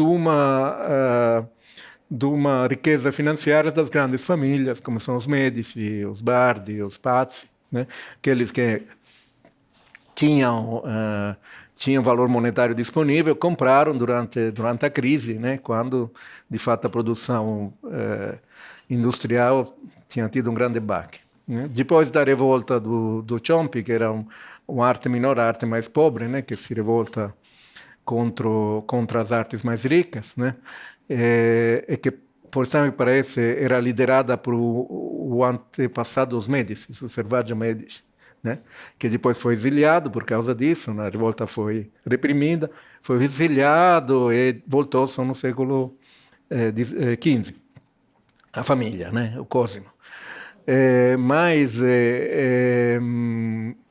o que acontece? Acontece que, de um lado, você tem a crise das velhas organizações de guilda, com todo aquele sistema de conhecimento que se passa por pai e filho, né? Que, e, portanto, digamos, ainda uma relação muito rígida com esses conhecimentos, mantidos segredos dentro da guilda. Mas, do outro lado, essa nova classe dirigente rica precisa e procura um tipo de produção artística, né, que faça jus ao novo nível de civilização que eles ambicionam. Né. E começa a surgir um tipo de artífice, né, para usar o termo que o Eduardo chamou a atenção, um tipo de artífice que não é nem ligado às guildas, nem tem uma cultura universitária, nem tem a cultura humanista desses novos dirigentes que falam latim perfeito, que estudam grego. São, de fato, pessoas ligadas a um fazer técnico, mas com conhecimentos muito amplos em várias áreas e que transidam de uma área a outra. E que, de certa maneira, criam um certo tipo de sodalício interno, que é justamente aquilo de onde parte a história do gordo marceneiro, porque são matemáticos, geógrafos, arquitetos, ourives, escultores, que se encontram, se trocam informação entre si. A história do gordo marceneiro começa assim, uma reunião na casa de um burguês, de um político florentino, Casa Pecori, em que se encontravam essas pessoas, diz o escritor, para trocar informações sobre as respectivas artes. Né? E, portanto, se cria um tipo de conhecimento, que é aquele, por exemplo, Brunelleschi, que tem fortes raízes na matemática, mas com aplicações práticas. Um tipo de conhecimento que é fundamentalmente experimental. E, portanto, não é nem aquele da universidade e nem aquele das guildas. Né? Mas é, digamos, a criação de uma nova figura de intelectual, que é uma figura que reivindica para si o direito de ser considerado um artista liberal. Então, é a partir daí que se começa a dizer que a pintura e a escultura são artes liberais porque eles têm um fundamento científico. E um desses fundamentos científicos fundamentais foi justamente a lei da perspectiva artificial, como se é chamada, gerada pela arte, inventada por Brunelleschi. E a perspectiva inventada por Brunelleschi é baseada sobre um procedimento de fato experimental. O que Brunelleschi faz duas tabuinhas pequenas. Numa ele pinta o batisteiro, aquele que vimos, né, na pintura, a partir da porta da igreja de Santa Maria del Fiore, da catedral, mas pinta esse batisteiro através de um cálculo geométrico, batisteiro de forma octagonal, e no lugar do céu, em vez de fazer um fundo ouro ou um fundo azul, ele põe um espelho. Depois, ele faz um furo dentro da tabuinha, exatamente no ponto que ele acha que é o ponto de fuga, ponto do olho. Essa tabuinha tem que ser vista a partir de trás, olhando pelo furo, para um espelho na frente da tabuinha. Como você perde as dimensões, é o seu natural. Se isso corresponde exatamente à visão que você tem, então está demonstrado que essa perspectiva está correta. A outra tabuinha era mais complicada porque era o Palácio da Senhoria visto de quina, então tinha duas perspectivas. E como era maior, ele recorta o palácio, recorta a tabuinha para usar contra o céu verdadeiro. Essas duas tabuinhas são uma verdadeira revolução na história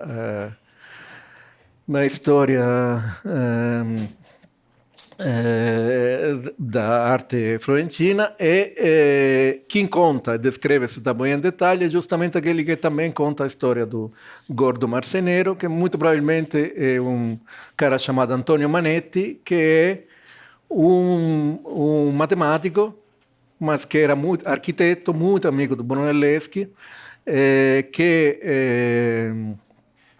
escreve a primeira biografia de um artista, que é justamente a biografia de Brunelleschi, e que escreve isso por volta de 1480, 85, então Brunelleschi já tinha morrido há muito tempo, ele morreu em 46, e conta para defender o fato que os Médici não tinham entendido nada dos projetos de Brunelleschi e tinham feito tudo errado. Né? Então, é uma defesa de Brunelleschi, inclusive uma defesa de Brunelleschi contra quem a leitura, por exemplo, do Alberti, que Brunelleschi seria um cara que se inspirou nos clássicos romanos e gregos. Ele defende que não, é uma tradição florentina que o Brunelleschi desenvolveu muito melhor que os romanos e os gregos. Né? É muito melhor que eles. Somos nós que fazemos isso. Somos esse grupo. E, curiosamente, essa biografia, que é a primeira biografia existente de um artista separada, né, tem história de homens ilustres, já tem alguns artistas, mas esse é um livro só sobre Brunelleschi. Começa com essa história do gordo, que para nós parece uma burla que Brunelleschi monta, que para nós parece completamente secundária. Eu estou um pouco extrapolando, né? Então vou contar rápido. A história do gordo é a seguinte: esses amigos que se encontram para trocar informações sobre as diferentes artes, para falar das próprias experiências científicas, percebe que o tal do marceneiro gordo, que era um amigo deles, que era convidado, ele não aparece nos jantares, o que parece uma ofensa. Então eles teriam que se vingar. Esse gordo, diz o Manetti, era um cara que tinha um ateliê que era considerado muito bom, assim, era muito prezado pela confecção de retábulos, que seja de tábulas de madeira para fazer os políticos, pelos colmi, que ele fazia muito bem, principalmente essas pontas góticas. Agora, o fato dele fazer isso mostra que, no fundo, ele servia ainda um certo tipo de produção meio gótica, né? E lembram que Brunelleschi tinha feito as tabuinhas experimentais. Quem sabe com o próprio gordo marceneiro, porque quem teria que ter cortado essas tabuinhas. Então, Brunelleschi propõe que se faça uma burla. A burla consiste em convencer o gordo marceneiro que ele não é ele. É inventada a partir do sósia de uma história do Plauto, né, do anfitrião do Plauto, de que existem versões florentinas, inclusive pouco anteriores a Brunelleschi. E como é que convence que ele ou não é ele? É uma coisa complicadíssima, é uma coisa, operação, porque o Brunelleschi vai no ateliê dele, ele fica conversando com ele até noite funda, porque ele saia no escuro não tem ninguém, porque se alguém o reconhece, não vale. Aí ele chega em casa, a mãe tinha ido para o campo, eles aproveitam, ele não sabia, e duas pessoas lá dentro fingem que simulam uma conversa entre a mãe e o próprio Brunelleschi, que faz o papel do gordo marceneiro. Então ele ouve ele mesmo conversando da janela, ele diz: Abra, quem é? Ele diz: eu sou o gordo. Ele olha e fala: não, você é Matteo, o que você está fazendo aqui? E o cara começa a ficar bravo, e aí entra Donatello, olha as personagens, né? Donatello que entra e faz: Matteo, como é que vai? Depois o cara é preso, porque como ele não pode ficar circulando durante o dia, senão as pessoas reconhecem, é preso porque eles são de acordo com a polícia. Os caras são articulados dentro. Ele fica preso na prisão, depois os irmãos do tal do Matteo vão pegá-los, estão de acordo, obviamente, diz: Matteo, para com isso. E no final ele se convence, cuidado, que ele é Matteo. Ele diz: não, você tem razão, eu sou Matteo. Agora tem que voltar para trás. Então, o que é que eles fazem? Narcotizam o pobre cara, botam na cama dele, só que botam na cama dele ao contrário, e todos os objetos deles, os instrumentos de trabalho, os martelos, eles desmontam e remontam ao contrário. Então, quando ele acorda com essa coisa meio de história de Lewis Carroll, ele acorda em que ele acorda de novo no seu lugar, mas está tudo ao contrário. Está tudo fora do lugar. Quando ele percebe que tinha sido enganado, ele fica com tal vergonha que ele vai embora da cidade. E por acaso ele vai para a Hungria, aceita um trabalho lá, para a Hungria. Aceita um trabalho para a Hungria, mas ele fica rico na Hungria. E fica até volta para Florença, agora com cargos diplomáticos. E fica tão contente que ele fica amigo do Brunelleschi. E o Brunelleschi diz: está vendo, se eu não tivesse te tirado daquela situação, você ainda estaria fazendo colme, né? E agora você ficou rico, muita gente teria querido que eu tivesse feito isso com ele. Ele concorda e começa a explicar um princípio da reconstrução da história, tanto que tem muitas versões dessa história. E o próprio Manetti diz: eu consultei as tais pessoas que contam essa história. É Donatello, Luca della Robbia, toda a gente, Michelozzo, toda Rossellino, são todos os grandes artistas de Florença. Então parece quase uma história emblema, né, desse novo grupo. Onde é que está a questão? É que, de fato, a história é quase simbólica dessa ideia de tirar o gordo desse conforto da guilda, né, e transferi-lo para uma situação de livre pensador, enfim, coisa que ele teria resistido, e só na Hungria ele teria se encontrado nesse sentido. E aí tem um último detalhe, e aí concluo, mas que é o mais gostoso, é que essas tabuinhas do Brunelleschi estavam a uma certa altura, sabemos por lista, estão perdidas, ninguém sabe que fim levaram, mas estavam a uma certa altura na coleção do Lorenzo de Medici. Quando Lorenzo de Medici morreu, depois caiu a dinastia dos Médicis, a senhoria dos Médicis, essas tabuinhas se perderam. Mas os Médicis mandaram depois um pobre cuidado, que depois foi até enforcado porque foi descoberto, para tentar recuperar as coisas. E sobrou o caderninho onde ele anotava. Coitado, às vezes era dado uma manta do senhor Médici que foi encontrado, o cara arriscava a vida para recuperar a manta do Médici. Mas, enfim, ele põe também duas tabuinhas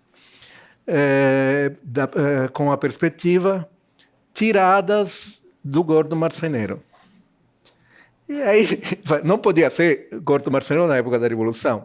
Esse da, em italiano, pode ser pelo gordo marceneiro ou tirado do gordo marceneiro. Só pode ser tirado do. Ou seja, o marceneiro tinha as tabuinhas, que depois foram na coleção dos Médicis, né? Eu acho. Aqui eu estou... O que seria lindo, porque significaria ou que ele adquiriu as tabuinhas, ou que Brunelleschi deu para ele, né? Nos dois sentidos, seria a coisa mais simbólica, né, possível, né, porque uma vez, depois de passar por essa prova, né, no fundo teria uma pressa justamente naquilo que era símbolo de um novo tipo de formação cultural. Bom, aqui acabo com essa historinha. Obviamente, o lado tirado do Gordo Marceneiro é um lado meu de fazer romance policial, quer dizer, não tenho nenhuma garantia que fosse isso mesmo, mas a frase, de fato, é muito curiosa. Mas o que interessa é isso, né? Esse tipo de pessoal, né? Com esse novo tipo de abordagem à cultura, à arte, ao fazer e ao mesmo tempo ao conhecimento teórico, né? Que não fala latim, mas conhece matemática, que não lê os textos clássicos, mas sabe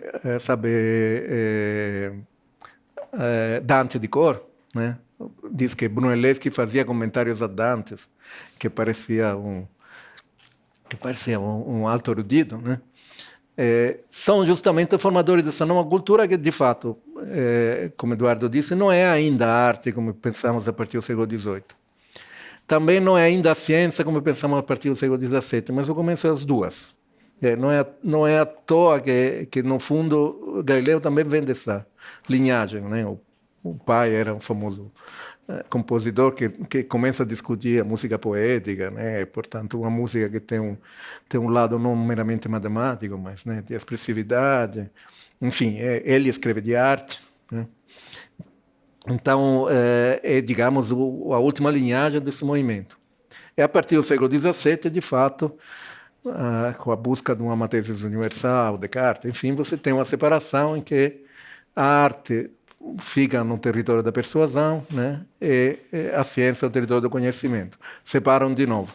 Mas por todo esse período, Leonardo, evidentemente, o caso mais evidente disso, essa arte também é nova ciência, né? A ciência prática, baseada sobre experimentos, sobre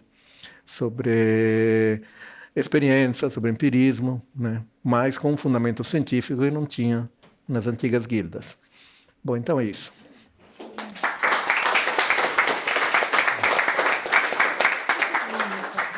Eu esqueci de mostrar depois. Mostra. Bom, muito rápido, desculpe. Não, esse é pelo Della Francesca. Você vê que aqui já é depois da perspectiva científica. Já não é mais a ação humana que cria o espaço, mas o espaço estabelecido segundo leis proporcionais, tanto o espaço natural quanto o espaço construído aqui, né? E que essas leis proporcionais, digamos, dão uma ideia de um espaço como uma grade abstrata e já começa a ser um espaço de tipo newtoniano, né? É um espaço que responde a critério matemático que não depende do gesto humano. E esse tipo de perspectiva central encontra uma certa resistência ainda na Renascença, porque essa ideia de ter um olho só e fixo dentro de um buraco não é exatamente nossa característica de visão. Além do que o fundo do olho é redondo, o fundo da perspectiva é plano. Tanto que você tem sempre uma deformação nas bordas. Ops, desculpe. Uma deformação das bordas, está vendo aqui? Né? É que nem quando você fotografa e você não fica nos extremos para não ficar gordo, né? É sempre porque ele deforma dos lados. Aqui não dá para ver, mas aqui é bastante evidente.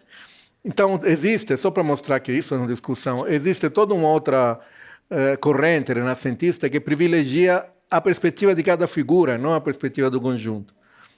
Essa é uma anunciação do Filippo Lippi, que é um pouco dessa linha. E aqui tem coisas que não batem se a gente olhar o quadro inteiro.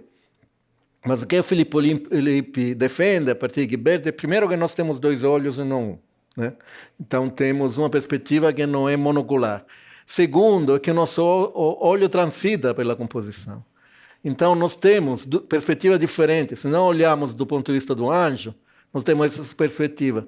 Mas se olhamos do ponto de vista que são os clientes que encomendaram, nós temos essa outra. O arco fica torto.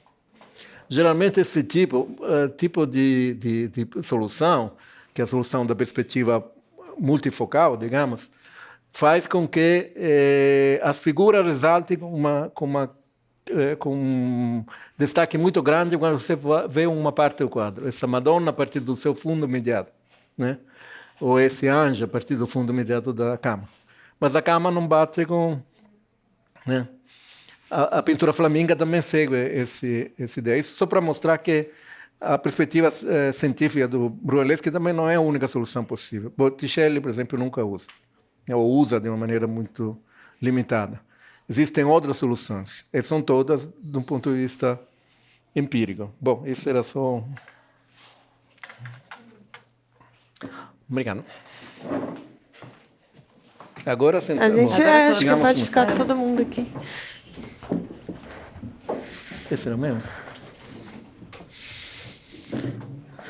Que legal, foi enchendo.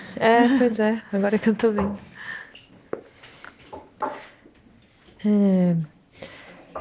A gente tem uns 40 minutos, né, mais ou menos, um pouquinho 35 menos. minutos, mais ou menos. Eu posso fazer uma primeira pergunta e aí você faz? Eu não sei. Eu acho que a gente podia fazer uma primeira pergunta juntas. Que eu acho que eu sei o que você vai perguntar e eu consigo colocar uma pergunta assim na esteira da sua, vou tentar, e depois a gente abre para perguntas do público, pode ser? Acho que sim. Pra Legal. economizar um pouco no tempo. Porque daria para fazer milhões de perguntas. A gente foi ouvindo vocês e foram se multiplicando cada vez mais as perguntas. Mas a gente conversou um pouco, eu e a Sofia, antes da mesa e, na verdade, a gente queria fazer uma pergunta que fosse uma espécie de uma ponte em relação a tudo que vocês falaram e o nosso assunto, que é Galileu, né? Porque vocês falaram, cada um à sua maneira, sobre essa transformação que aconteceu a partir do Renascimento em relação às posições sociais, né? Uma mobilidade que surge. As posições eram fixas e, a partir do Renascimento, elas começam a ser móveis. E aí depois vem Copérnico e Galileu, e aí até os corpos celestes deixam de ser fixos e passam a ser móveis, né? Então, na verdade, a gente queria ouvir um pouco vocês sobre o que isso tem em comum, essa mobilidade das posições sociais, e depois vem a mobilidade dos corpos celestes, a Terra passa a se mover, né? Então, por que uma coisa acontece depois da outra? Eu vou colocar na esteira da sua pergunta também, se vocês puderem comentar um pouco, principalmente o Eduardo, que falou mais dessa figura do artífice em relação ao artista, mas a pergunta é para os dois. Também eu entendo que, no caso do Galileu especificamente, tem uma distinção entre a figura do cientista, ou do matemático, e do filósofo, que eu acho que é diferente também do que a gente entende hoje por esses termos, e queria ouvir vocês falarem um pouco também desse tipo de figura. Não sei quem quer começar. Quem fala primeiro? Um bolão de questões aí, nossa, isso rende horas e horas e horas, enfim, né? Só acerca da mudança de posição, digamos, vou dizer assim agora, social, enfim, ok? Eu esqueci de citar para vocês, mas só para marcar essa questão. 3. Em 1506, aproximadamente, Michelangelo estava com a bola toda, por assim dizer, enfim, havia feito Davi em Florença, enfim, okay? E um banqueiro rico chamado Agnolo Doni encomendou dele qualquer coisa. Qualquer coisa, diz o Vasari, que é algo interessante, a história é contada 50 anos após, enfim, ok? Qualquer coisa vai ser o Tondo Doni, que está nos ofícios hoje, procurei Tondo Doni no Google, ser uma pintura da Sagrada Família, colorida, etc, etc, enfim, ok? E o Vasari conta essa história, de novo, 50 anos depois, em uma chave retórica, exagerada, é claro, mas a história é a seguinte. Terminada a obra, vou ler o Vasari para vocês, enfim, é o Tondo Doni, Michelangelo, a mandou coberta para a casa de Agnolo, com o emissário e o pedido de 70 ducados por seu pagamento. Pareceu estranho Agnolo gastar tanto em uma pintura, embora ele sabia que ela valia até mais. E disse ao emissário que bastavam 40 ducados, enfim, ok? E ele os deu. E Michelangelo enviou de volta ao emissário, pedindo agora 100 ducados, ou a pintura de volta. Vejam só, enfim, ok? Então, Agnolo, que gostava da obra, disse, então eu darei para ele aqueles 70. E Michelangelo não ficou contente com a pouca fé de Agnolo, então quis o dobro que havia pedido pela primeira vez. E porque Agnolo queria a pintura, foi forçado a enviar ele 140. Nessa época, claro, de novo, a história tem algo de retórico, claro que sim, mas é plausível que uma situação semelhante aconteceu. E que mostre agora um artífice de muita fama, de grande reputação, que já tinha capacidade de colocar um comitente, digamos, em questão. Olha, eu quero mais por isso, enfim, ok? Então, como uma história importante, há outras histórias que Vasari conta, em chaves retóricas, enfim, essa aqui Leonardo, por exemplo. Então, há uma mudança importante. Quanto aos céus, eu posso mostrar algumas imagens que estão aqui? Como eu consigo? Aí a questão fica interessante, fica grande, com licença. Que é a seguinte. Vejamos se eu consigo aqui. Deixa eu tentar te ajudar. Aqui. Fechar. Aqui, ó. Pronto. A entrada é aqui? Aqui. Aqui. Eu coloquei 4 imagens extras aqui. Esqueci de colocar online. Acho que a gente consegue aqui. Opa. Onde entrou isso? E é um problema com esta unidade. Onde? Não, está aqui. Vai dar. Vai dar? Ah, tá. Estão aqui as imagens, enfim, ok? Isso aqui que eu estudo diariamente, enfim, que é o cosmos. O que nós estamos vendo aqui? Vou tentar ser muito sucinto, enfim, ok? Estamos vendo aqui uma gravura de 1493, de um livro chamado Liber Chronicarum, de Hartmann Schedel. Estamos na Alemanha, na Germânia nessa época, enfim. E temos aqui um cosmos de feição francamente aristotélica, circundado por uma cosmologia cristã. Uma vida inteira pode ser, ou muitas vidas podem ser usadas para justamente entender essa mistura entre cristianismo e paganismo, enfim, aqui Lorenzo Santo Agostinho sabe muito melhor do que eu isso, enfim. Mas que nós temos aqui, vejam, a Terra no centro, vou chegar aqui um pouco mais próximo, temos aqui a Terra, enfim, né? Com as esferas do mundo sublunar, a esfera da Terra, do elemento água, do elemento céu, ar, elemento fogo, isso tudo misturado, fazia o nosso mundo aqui de plantas, animais, homens, enfim, mundo de geração e corrupção. Nosso mundo aqui. E acima tem uma esfera da Lua, feita de um quinto elemento, Aether, que era incorruptível, e o único movimento que existia, que era um movimento local, enfim, né, de movimentos circulares e uniformes em torno da Terra, e depois havia todo o maquinário, máquina do mundo, se chamava assim, em torno da Terra, enfim, ok? Isso é algo basicamente aristotélico. Temos o zodíaco aqui, o primeiro motor aristotélico, enfim, ok? E em cima, aqui os anjos e Deus, enfim, ok? A mistura de vou dizer assim agora, muito rapidamente, como um atalho, né? Atalho é pensamento racional, pensamento mítico. Essa distinção muito curiosa, essa mistura muito curiosa, feita lá no Agostinho, enfim. Aqui, de novo, são de vidas e vidas de estudo, ok? O que aconteceu daqui em diante, já mostrei Copérnico, é a separação, de novo, entre formas de pensar racionais, vou dizer, demonstrativas, a partir de experiências, depois experimentos e demonstrações, enfim, né? De questões mítico-mágicas. Aí o Galileu, personagem-chave. Mas vejam, e o que nós temos aqui agora é o Copérnico, a famosa gravura do livro de 1543, enfim, né? Temos agora aqui o Sol no centro, depois Mercúrio, Vênus, Terra com a Lua, enfim, né? Marte, Júpiter, Saturno, e a última esfera de estrelas fixas, agora imóvel. Antes, todo o maquinário celeste, o mundo girava em torno da Terra. Agora que o Sol está parado e a Terra está em movimento. Copérnico ainda é antigo porque os movimentos são circulares uniformes, ainda é um cosmos fechado aqui, enfim, tal qual no cosmos antigo. Então, Copérnico tem um pé no mundo antigo, muito sim. Ele é em parte moderno, mas ele é em grande parte antigo. E a física que ele elabora no Das Revoluções, no primeiro livro, que é muito simples, é uma física ainda aristotélica. Esse mundo, no fim das contas, é aristotélico, mas com a posição trocada. Principalmente o Sol em relação à Terra, enfim, ok? Mas, embora seja em grande parte antigo, enfim, ok? O que ele propôs aqui nesse livro teve consequências imensas, no seguinte sentido.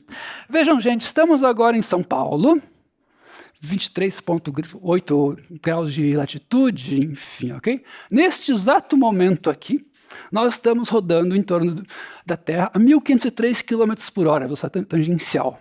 Alguém está percebendo isso aqui? Quando você sai aqui na rua, é óbvio que a Terra está parada, gente, para os nossos sentidos comuns. É claro que está. Pensar uma Terra em movimento era muito difícil. Era muito difícil. Implicava, no fim das contas, negar os próprios sentidos o que os modernos fizeram. Galileu é muito claro quanto a isso, enfim, né? Claro que, em parte, Galileu usou observações e experimentos, mas ele fala no diálogo acerca de que, uau, é surpreendente que Aristarco de Samos, que fez um sistema heliocêntrico, e Copérnico causem tanta violência aos sentidos. Pô, a gente sai na rua, a gente não vê movimento algum. A gente não percebe que a Terra está em movimento, a gente sabe que a Terra está em movimento. Então veja, isso é algo muito importante, porque, pensando aristotelicamente, havia uma série de concepções físicas, matemáticas e teológicas montadas sobre essa ideia de percepções comuns, no sentido de que aquilo que eu via, aquilo que era. Se eu não vejo Terra em movimento, logo ela está parada. Colocar a Terra em movimento implicava uma nova física, não aristotélica, uma nova matemática e novas concepções teológicas também. Era uma bagunça total que efetivamente aconteceu. Eu falei a vocês aqui, reinos vidas de estudo, mas essa simples troca aqui implicava, no fim das contas, terminar com grande parte do mundo dos antigos que voltava no Renascimento. Esse é o ponto central, enfim, ok? E, digamos, Copérnico até hoje, digamos, uma espécie de bomba de efeito retardado. Há questões que ainda estão aí. Por exemplo, pensem acerca de concepções científicas que negam nossos sentidos comuns, não só, por exemplo, essa acerca de que a Terra está se movendo, nós não percebemos que a Terra está se movendo, ou uma série de concepções físicas, em termos de matéria, concebidas pelos modernos, para dar conta de uma Terra em movimento, para explicar como era possível pensar a Terra em movimento. E as concepções físicas recusavam, por exemplo, noções temos de modo bem comum. Por exemplo, vou dizer para vocês, com licença, Lorenzo, este azul aqui não existe. Falei, como assim, Eduardo, não existe? Enfim, né? Vejam, os modernos pensaram isso, com os termos dele, mas hoje nós sabemos que isso aqui é um pedaço de matéria, essa matéria que reflete luz que vem dali, etc, etc. Essa luz toca o comando de onda baixa na nossa retina, enfim, e a gente interpreta como uma sensação de azul. Para um antigo, o azul aqui seria parte da essência deste caderno aqui, por exemplo. E para nós é matéria inerte, não só inerte, mas sem cores, sem qualidades. De modo que nós construímos, digamos, cores subjetivamente. Um daltônico vê outra coisa, isso aqui, por exemplo. Ou então, saindo, digamos, do mundo humano, há peixes que sentem eletricidade. Que negócio é chamado de realidade? A gente não sabe. Mas Copérnico, por exemplo, tem esse tipo de importância porque uma nova física não aristotélica era importante para pensar uma Terra em movimento, para explicar. Eu posso explicar depois em detalhes isso, mas enfim. Então o problema é muito grande. E é claro, só um minutinho, questões teológicas. Pode parecer meio estranho para nós, enfim, ok, mas numa concepção antiga como essa, enfim, né? Havia uma espécie de, vou dizer assim, agora, geografia da salvação.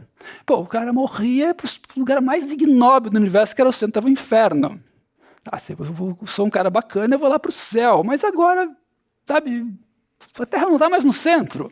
Para onde eu vou quando eu vou morrer? Enfim, okay? Uma discussão teológica importante, para nós é um pouco ingênua, mas sabe, onde fica o paraíso agora? E um cosmos que não é mais geocêntrico.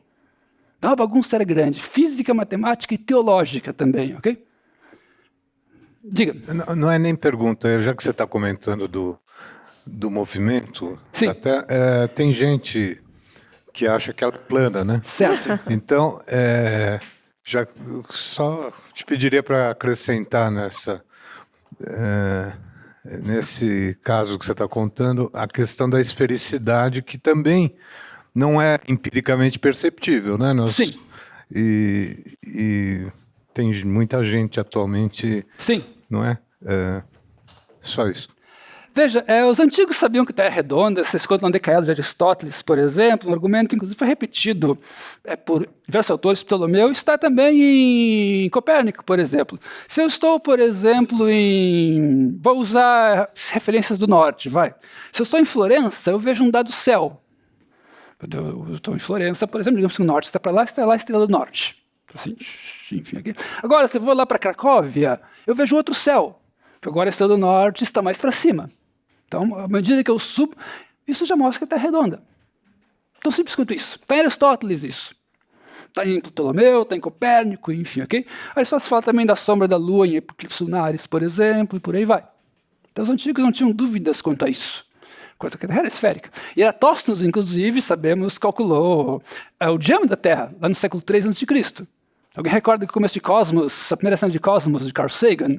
Carl Sagan conta como Eratóstenes calculou a circunferência da Terra. Vocês sabem como ele fez? Eu não vou contar tão bem quanto Carl Sagan, né, claro. Veja lá, Cosmos, episódio 1. Enfim, ok?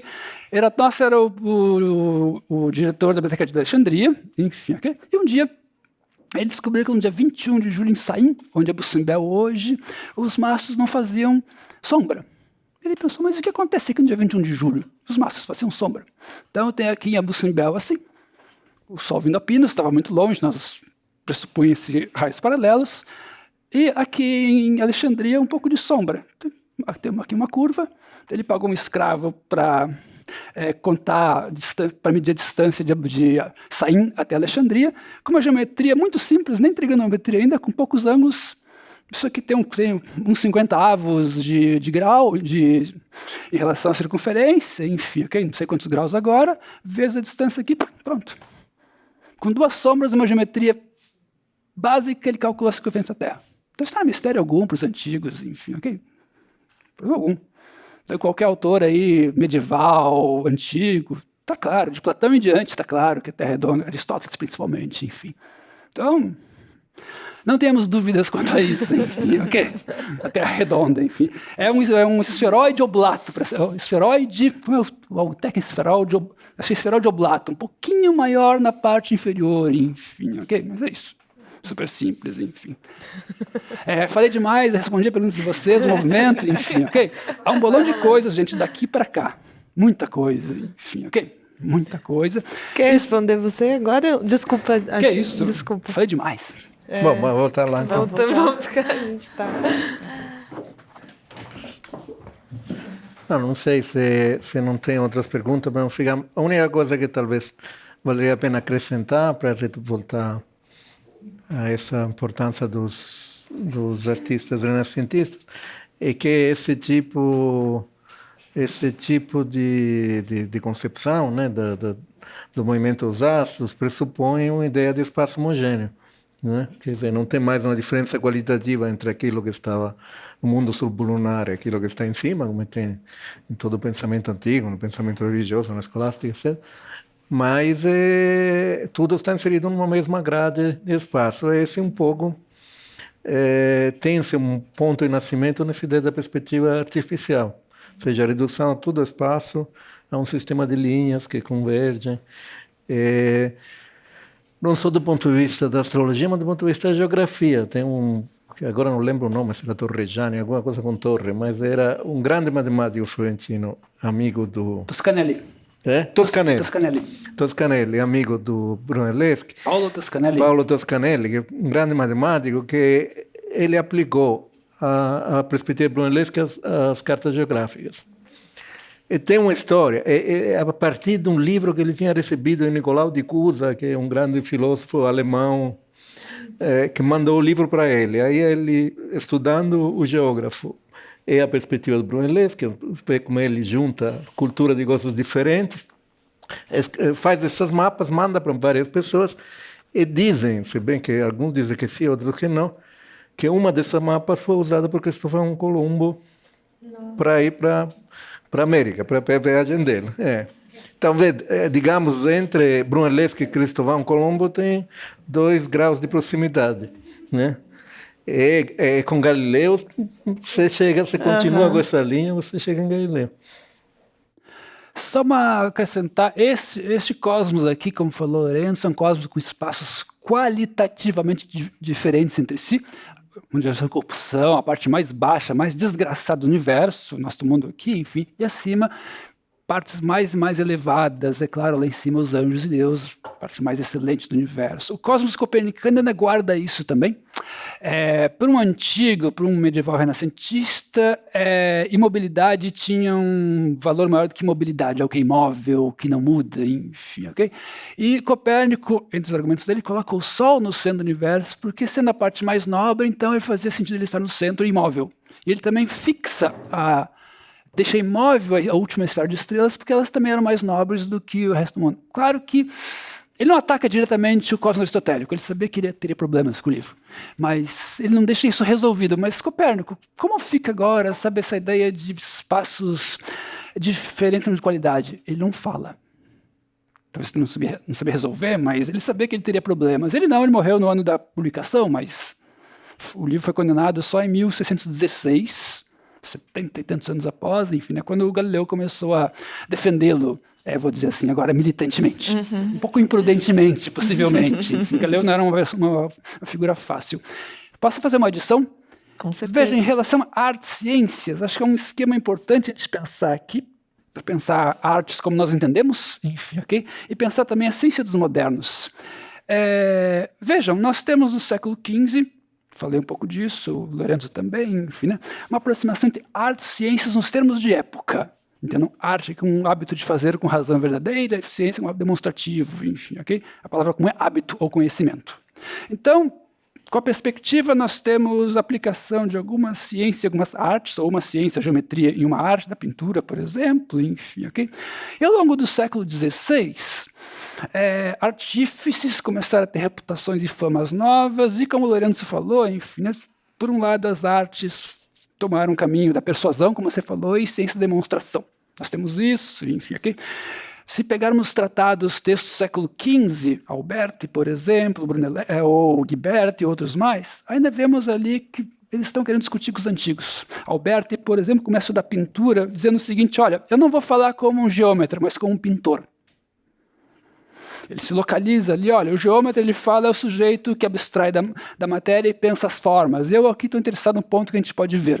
No fim das contas, a separação sensível e inteligível de Platão. Eu vou fazer um tratado de arte stricto sensu.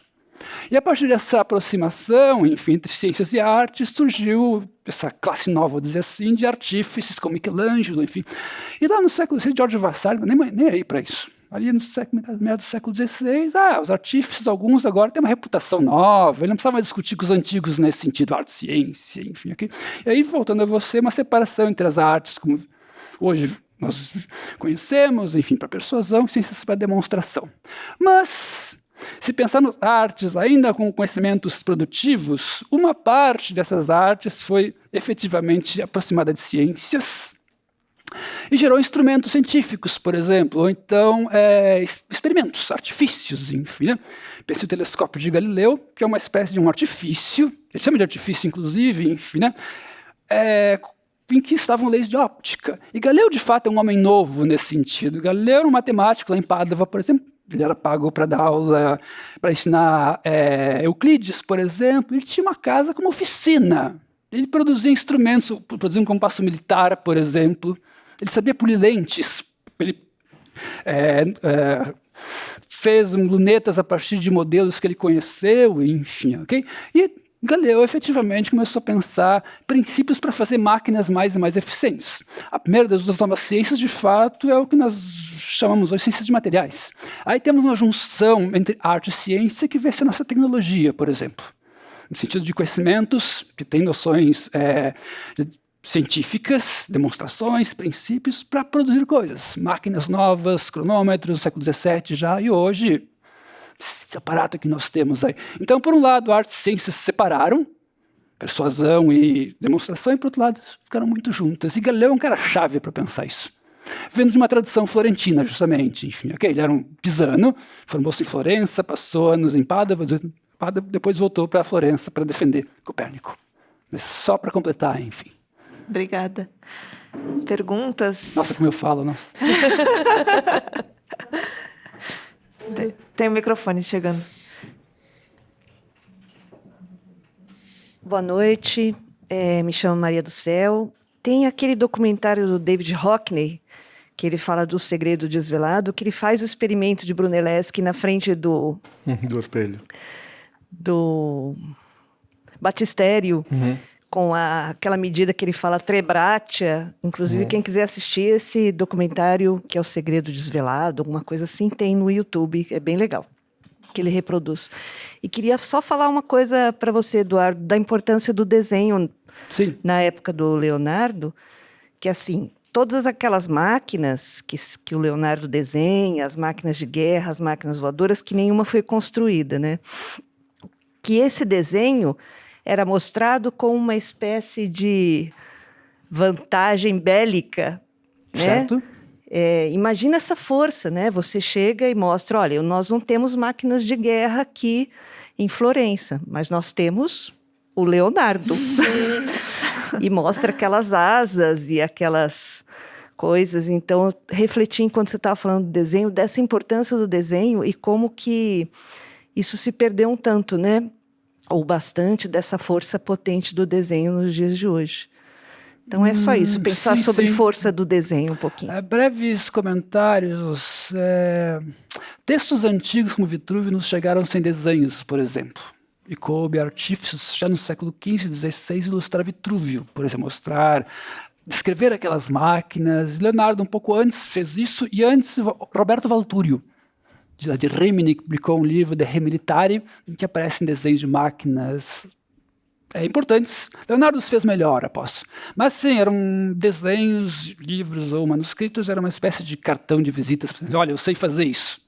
Leonardo, inclusive, em 1482, se mudou para Milão e escreveu uma carta para temos o rascunho, no autógrafo, uma carta para o Duque de Milão, Sforza, enfim. Olha, eu sei fazer pontes, máquinas, e a última, lá no último dessa, eu também sei pintar, viu, gente? Se quiser, posso fazer pinturas, etc, etc. Enfim, okay? Mas basicamente como um artífice que fazia máquinas de guerra. E desenhava uma ferramenta importante aí.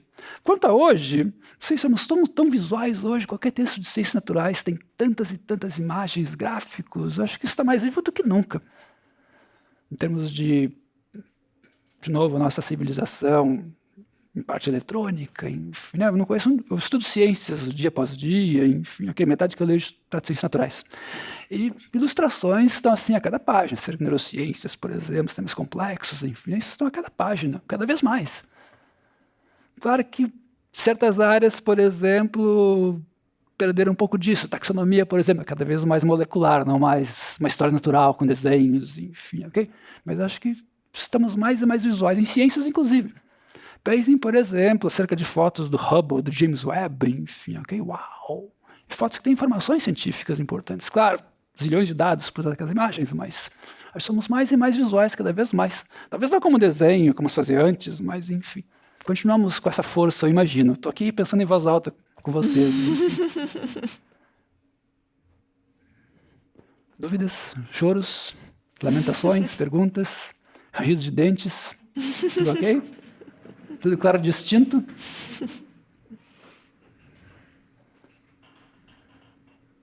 É isso, então.